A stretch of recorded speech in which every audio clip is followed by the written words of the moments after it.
Real estate investing can have an incredible upside, but it can also ruin your life. I want to share some of the nightmares that I've had in my career and the solutions that we created for those nightmares. Please learn from my unfortunate experiences so you don't have to go through them yourself.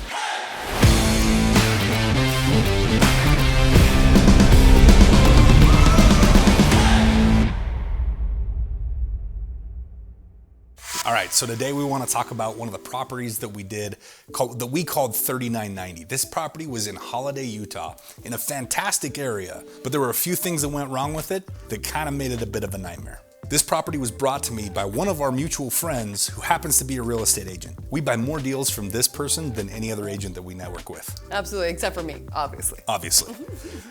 Now, when he brought me this deal, it looked like a pretty good deal, but I went against a rule that I had at the time because of something that the market was doing. The market was kind of starting to get a little spongy, and I was worried about doing higher end flips. Now, at the time, a higher end flip meant buying it in the $600,000 range and selling it in the $900,000 range. The asking price on this house happened to be roughly $650,000. I went against my gut and I decided to purchase this house anyway, regardless of what I could see that the market was doing. I actually had the pleasure of touring this property as well when you were about to purchase this property. And I didn't know anything. I was just a student. I had just bought my education, right? I was just a cute student, just like, okay, tell me how this all works. And he was going through all of how it all works, his 5-step plan and everything. And I was like, oh, okay, yeah, this looks amazing. And it was an incredible property to turn around and flip. It was so ugly. And you know, your vision on it, it just blew my mind away. I was like, how are you gonna turn that into that? I have no idea, but I'm excited to see the process. So that was my take on it. Unfortunately, obviously, it didn't keep going that direction. We weren't dating yet. We weren't married yet. So I didn't have her to fall back on to help me with numbers and things like that. I was the guru. I was the person she bought education from to teach her how to do it. So, you know, and let's be honest, I kind of liked you. So, you know, we were, I was trying to like show off a little bit and, I'm going to spend $650,000 on this house, right? Which was a lot of money. At the time, it was a lot of money, yeah. That was a lot of money for a house. I was yeah. like, what? I think at the time it was the biggest flip I had ever purchased. I'm sure of it. Yeah. Dollar-wise anyway. Yeah. So we bought this deal, we got into it, and we had hired a crew to work on this project that we had never used before. So they weren't vetted. They were licensed, so we thought, you know what, we'll take a little bit of a chance on them. They got very, very far behind in their timeline, and they were taking draw after draw. They got ahead of themselves as far as the draws that they were taking, and it got to a point where we had spent way more money than the value that we'd received, and we were way past our deadlines to get this house done. Steve and I, my project manager, went to confront them, and Steve almost got in a fist fight with this person that was working on the house. It's actually pretty funny because you called me immediately. It's like, you wouldn't believe what just happened. You're like freaking out. I was like, what do you mean? It's like this guy, this big, huge guy, twice the size of Steve, almost just headbutted Steve and knocked him out. He actually almost punched Steve and then turned around and punched a hole in our brand new sheetrock. So we fired him on the spot. We told him to go away. And the problem with that was we were about $30,000 behind on money that we had paid versus value we'd received. I know you're looking at this and saying, why did you do that? Well, when you're in the moment, like you want to keep these guys going and you're hoping, you're kind of throwing good money after bad. I learned a lot of lessons from this property. That's why we're making this episode of Flippin' Nightmares about this specific deal, because of the lessons that were learned, right? But we got behind. These guys ended up getting fired. We were now $30,000 behind budget. We were way behind timeline, and it was incredibly frustrating. I remember watching you, being like, is this really what it looks like? I'm like, I don't want to do this. Is this really what real estate investing is? I don't think I want to sign up for this. Do that, yeah. Now, we found a new crew to work on this deal. They were able to get it done in a reasonable amount of time for a reasonable budget. We were still behind timeline and money, but we got it done. We had put it on the market, and like I said, the market was a little spongy at the time. We got 0 offers. It sat on the market for 90 days, 0 offers. Sat on the market for 120 days, 0 offers. I'd use other people's money to purchase and fund the construction project on this deal, and I had people crawling down my back wondering when the heck we were gonna unload this property. The market's getting spongy, I'm getting worried. And, by this time you were a little more involved. We kind of looked at each other like, what do we do? Well, the nice thing is we build exit strategies into each and every deal. We were able to pivot and actually do something pretty cool with the property. It was an absolute nightmare. Let's not make this a sugarcoat for any reason. We were legit like, because everyone was so pissed off. There's not much worse than having people just, everyone's so mad at you. Because we're trying to do a good thing. We're trying to make people money. We're trying to all do good things. We're trying to help the community. We're trying to help raise property values. We're trying to turn this really ugly house into something absolutely beautiful. And you did do that. Yeah. The home was absolutely stunning. We need to show pictures of this, actually. It turned out so beautiful. The finished work really just was on point. The market was just a little iffy. And I have to tell you, whoever you had list this property just didn't have exactly what it takes to sell a property.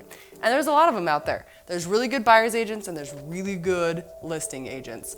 And I can tell you right now, I'm not a buyer's agent. I do it all day long, right? That's what I do for a living. But also I know my strengths, and definitely my strengths are on the other side. Like, I list properties. Now I know that, right? Aces in your places, like you always say. Aces in their places. Absolutely. So because of that, we just turned around and went, okay, it's not working. I was an agent at the time, and I was just learning how to figure this stuff out. But something I had already done was in nightly rentals. And so because I'd already done nightly rentals and we had figured out that game, we immediately pivoted into a nightly rental. It was actually the best option we possibly could have imagined, however, because nightly rentals at the time were just climbing. They were climbing. And I had actually just closed out 2 of my nightly rentals from a different property, and I was like, oh, I'm not doing it there anymore.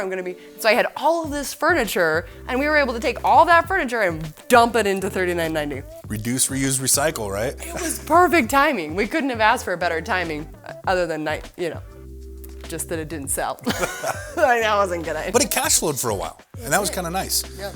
Now we had to get out of the hard money. Yep. So we reached out to one of our close friends, one of your close friends, one of our close friends. They were willing to come in on the deal as a credit partner. We got a mortgage, so we were able to get long-term financing on it. Our equity partners stayed in the deal.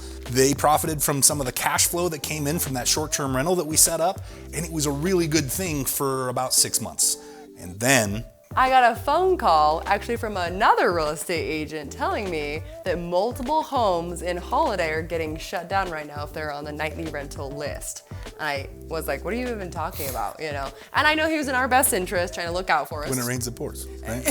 It was such... Why would just one thing go wrong on this property? Yeah. Why not like all the things, right? Of course. So we were in nightly rental during COVID. So this was what was happening, right? We were helping, but this was the crazy part, is they were reaching out to us saying, hey, can you help us? Hey, can you, give us your nurse staff? Can you, it's like, absolutely, bring them on in. We were filling up. We were actually doing very well. And then we got a phone call from this agent, and this agent says, hey, Mealy, did you know that Holiday isn't allowing nightly rentals any longer? And I said, what are you talking about, right? Like, And then he goes on to tell me multiple stories on how all of his friends who have currently nightly rentals in Holiday, the city of Holiday, are all getting shut down. And if they currently are on the nightly rental list, they're getting charged $1,200 a night. And if they get caught, they actually go back $1,200 per night that they were on the list months behind. So we, that was stressful. I don't know what to say there. Well, this goes back to, Mealy and I regularly do a SWOT analysis on our business. Now, if you don't know what a SWOT analysis is, SWOT is an acronym that stands for strengths, weaknesses, opportunities, and threats. And inevitably, as much as the government is supposed to be here to support us and help us and buoy up our business, it inevitably is our biggest threat. Regulation is the thing that can really shut us down. And in this case, that's exactly what happened. We got shut down because Holiday City revoked the right to have short-term rentals in properties that you own. So as a property owner, you don't have options, right? The government gets to decide. And that's really what happened on this property. We shut it down because we wanted to be compliant, but now we had a home that had equity partners in it and a credit partner with a mortgage payment that had no income. So we did call the city, and they wanted us to get a license. And I'm like, okay, yeah, let's just do all the paperwork, no big deal. We filled all the paperwork, we paid their fine, the fees and whatnot. And then they came back and said, sorry, in this location, they have like geographic spots in the area of holiday that they will allow. And this is very common in multiple cities today. So just as a small tip, make sure you're giving that a phone call before you go and do a nightly rental, because yeah, this does happen constantly to a lot of people. So this is why we're telling you now, so that, you know, maybe you can mitigate that risk. They were nice enough to keep the application fees that we paid them. That's good. Perk, I guess. So they denied our application. They said, absolutely not. This location is not going to work for a nightly rental. And we said, what are we supposed to do? And they said, sorry, we don't care. Okay, well, moving on then. What's our next strategy? We can do a long-term rental. We knew that that was one of our strategies. But we also wanted to get out of it, so we were a little hesitant to convert it into a long-term rental. Everybody was done. The equity partners were done. Yeah. The credit partner was done. Bless her heart, she was so patient and sweet with us, but she was done. Yeah, we were done. Yeah. We wanted to be out of it too. So you know, because something that's good can only be good for so long if it's taking so long to get answers. And unfortunately, that's what happens. If you're waiting for people to tell you yes on something and you're paying a mortgage and there's no income, that's a hard pill to swallow. We just ate $5,000 a month because, you know, so it took 2 months for everyone to tell us finally no, right? Oh, okay, perfect. Thank you for letting us know now, right? We could have sold this house or do something with it.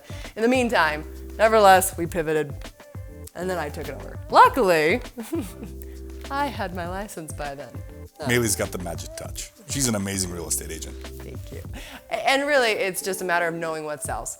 We took out all of our nightly rental furniture because, let's be honest, nightly rental furniture is very different than staging. Right. Important note. Write that down. Nightly rental furniture is not staging. No. And staging is not nightly rental furniture. I mean, to break it down, for a nightly rental, you need furniture that's going to survive in a war zone, right? For staging, your house and the furniture in that house needs to look magazine cover ready, right? So it's a completely different game that you're playing. Yes, and high end. I mean, we have to know our buyers too. Yeah. This is $1 million home. It better friggin' look like $1 million home and give them ideas of what to do with that space. And so that's exactly what we did. We put all the brand new staging in. We had some really fun ideas. Shelly convinced me that we needed to put these hanging, what are those called? Hanging basket seats, for lack of a better term. Hanging basket seats in. Here's a picture. There you go. And they were epic. Honestly, everyone fell in love with them. It really made sense of that space. It was a huge hit. We had like 70 people turn up to our open house. I had it listed for 2 weeks. We ended up making like $65,000 on that property. You know what though? $65,000 that we split up among the equity partners, and I think on that deal we gave them a little bit more because of the headache, but sure, rightfully so. Thanks for sticking with us. We dished a little more of our profit out to the equity partners just to say thank you. And I think all of them are still with us. Absolutely. I mean, all of our equity partners that were there, they were satisfied with how we handled it. The key is we went into that deal knowing that we needed to have exit strategies. We go into every deal knowing that we need to have exit strategies, and we rarely have to use those exit strategies. Most of the time, the way we plan it more or less works out, but sometimes it doesn't. And this was an example of how it didn't. Now, while this property was a nightmare, and it's definitely on the list, right, of one of the top nightmares that we've had to deal with, just thing after thing going wrong, in the end, because we were smart and we set it up right, we made $65,000. Yeah. Not bad. All in all, not bad. It was stressful. I don't recommend it.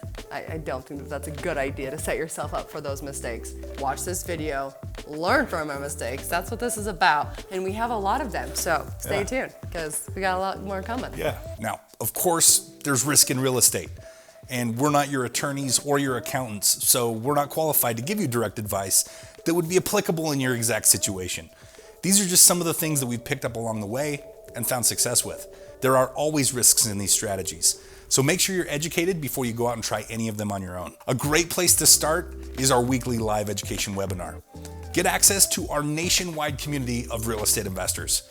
We meet on Zoom every Wednesday night at 7 p.m. Mountain Time for exclusive trainings, real deal walkthroughs, questions and answers, guest speakers, and all around real estate investor shenanigans. There's no better place to start your education than on our call. So get there, be there, we want to see you. There it is. Next section. Next section. If you have any thoughts you'd like to share, or if you would have done anything differently, please comment in the comment section below.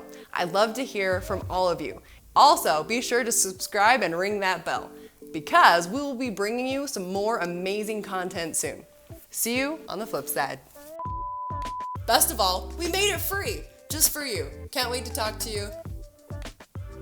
Can't wait to talk to you live. You still have a paragraph. Like, she's like, I'm done. Bye. Bye. Just stop. Catch the rest on the live call. Bye. I'm out. I thought I was done. I was like, yep, bye. Okay, perfect. There's no better place to get started than with us on our call. That's what it should be. I'm curious what your thoughts were. I did. Oh, okay. You ruined it. Well, you said that's what it should be after, so I thought you were going to do an actual take. That's what it should be, everyone. Yeah, leave that. Script doesn't say that, but that's what it should be. That's right. There you go.